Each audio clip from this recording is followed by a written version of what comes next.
biz bir şeyi və ya bir insanı bəyənmiriksə, onu yox, ilk növbədə özümüzü dəyişməliyik. Belə deyək, qarşımıza çıxan hər hansısa bəyənmədiyimiz bir insana bir fikir bildirməklə, onu söyməklə, onu döyməklə, onu təhdid eləməklə biz heç bir nəticə əldə edən deyilik.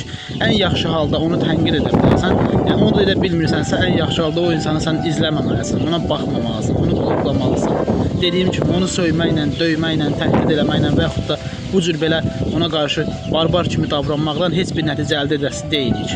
Ən yaxşı halda onu görməzsən gəl, ona baxma. Yəni dediyim kimi, ilk növbədə özümüzü dəyişməliyik, özümüzə sərhədlər qoymalıyıq. Özümüzə deməliyik ki, mən bu insana niyə baxıram? Sən o insana baxmamalısan, əgər sən onu bəyənmirsənsə. Sən ona gedib pis bir şərh yazmaqla və yaxud da ki, nəysə onu normal şəkildə tənqid eləsən, bəlkə bir nəticə əldə eləyərsən. Amma ona gedib söyüş yazmaqla, ona qarşı belə pis davranmaqla heç bir nəticə əldə eləyəsi deyilsən. Yəni artıq hər kəs gözəl bilir ki, söyüşlə heç nə həll olunmur. Yəni boş bir şeydir söyüş, yəni heç nəyi də həll etmir.